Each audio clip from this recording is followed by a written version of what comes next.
À cause d'Abraham, Dieu a fait la promesse à Isaac. Comme David a payé le prix pour que Salomon vive en paix et en sécurité. Il s'est levé un matin dans un rêve qui a changé sa vie. Si tu dors et te réveilles, Dieu par sa grâce. C'est quel sommeil de bonne période que Dieu ne peut pas réveiller dans ta vie. Comme David s'est levé le matin berger, mais il s'est couché le soir avec une promesse de roi. La prophétie d'une personne est pour toi.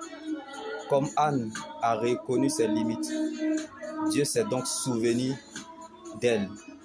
Comme les 14 ans de souffrance n'ont pas pu empêcher à Jacob de devenir Israël. Si Lazare a survécu dans la tombe, tu survivras aussi sur la terre, même si la terre a fini avec toi. Jésus n'a pas encore fini avec ton âme, comme il avait prévu. La résurrection de Lazare. Dieu te fera prendre le contrôle de la bataille que tu as perdue. Comme David dans la bataille contre Goliath. L'Éternel est devenu serveur. Dieu te servira devant ce problème. Non pas parce que tu as raison, mais parce que tu es sa raison. Comme Abraham est parti sans savoir où il allait. Quand Dieu prend le risque de te révéler certaines choses et où il t'emmène, toi aussi prends ce même risque de croire qu'il est capable de le faire. Car dans tout ce que tu souffres, c'est pour qu'en toi, tous puissent voir ce que Dieu est capable de faire. Et que tout ce qui t'arrive t'emmène quelque part, t'introduit quelque part, qui est mieux que là où tu es quitté hier. Donc ce qui te fait mal ou pleurer aujourd'hui sera la cause de ta louange demain. Car ce qui est aujourd'hui peut changer demain. Alors, ne te vante pas de ton lendemain, car tu ne sais pas ce qu'un jour peut enfanter. Tu peux commencer de nulle part et finir quelque part. Donc ce n'est pas parce que ça a mal commencé, ça veut forcément dire que ça va mal se terminer. Car le Dieu que nous servons ne peut jamais mal finir ce qu'il a bien commencé. Alors, ne néglige pas ce que Dieu a commencé. Car il ne commence jamais quelque chose sans l'achever. Lorsque Dieu révèle un fait, il va jusqu'au bout de sa délivrance complète. Donc il compte sur lui-même pour t'accompagner.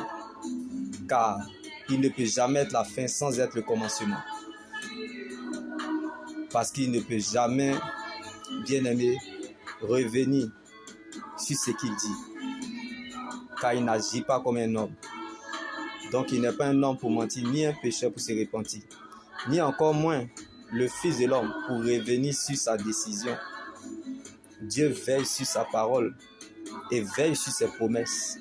Donc quand Dieu est silencieux, c'est qu'il est en train d'agir. Comme il n'agit pas comme un homme, tu auras l'impression que Dieu est un plaisantin. Mais laisse-moi t'annoncer cette bonne nouvelle en ce jour, que Dieu va réagir. Car quand tu as l'impression que tout est fini, c'est qu'il est en train de préparer un nouveau départ. Donc, il n'est pas obligé de composer avec toi. Ce n'est pas parce que ça ne marche pas pour toi que Dieu n'aime pas ta démarche. C'est ta raison de dire que c'est fini pour toi. Mais Dieu n'a pas encore fini avec toi. Parce que tu es sa raison. Quand Dieu met son choix sur toi, tu n'as pas besoin de promener des regards inquiets. Oui, tu ne peux pas arrêter le message. Car sa souveraineté est une réalité. Donc, ta réalité n'est pas la vérité. Mais sa vérité est la réalité. Donc, la destinée n'est pas la destination. Le destin te fait subir, mais la destinée te prépare. C'est le mouvement qui provoque le changement. C'est le changement, bien-aimé, qui te donne la direction. Et c'est en fonction de la direction qu'on se prépare pour devenir. Donc tu ne deviendras pas autre chose que ce que Dieu a planifié, programmé, décidé. car il n'appelle pas les qualifiés, mais il qualifie ceux qu'il appelle. Dieu ne choisit pas les appelés, mais il appelle ceux qu'il a choisis. Car tous ceux qu'il a connus d'avance, il les a aussi prédestinés. Et tous ceux qu'il a prédestinés, il les a aussi appelés. Et tous ceux qu'il a appelés, il les a aussi justifiés. Et tous ceux qu'il a justifiés, il les a aussi accordé sa gloire. Donc ceux qui vous attaquent, ceux qui vous offensent, ils ne sont pas certainement méchants.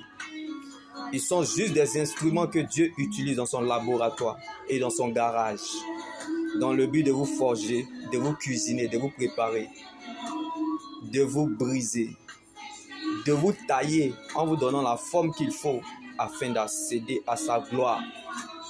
À tous ceux qui l'ont accepté, qui ont reçu son esprit et qui croient en son nom, elle les a donné le droit et le pouvoir de devenir. Donc ils ne pourront jamais affamer quelqu'un que Dieu a nourri. Comme certaines personnes connaissent des tragédies dans la vie, malgré cela, l'aide d'une personne et de Dieu leur sont réservées.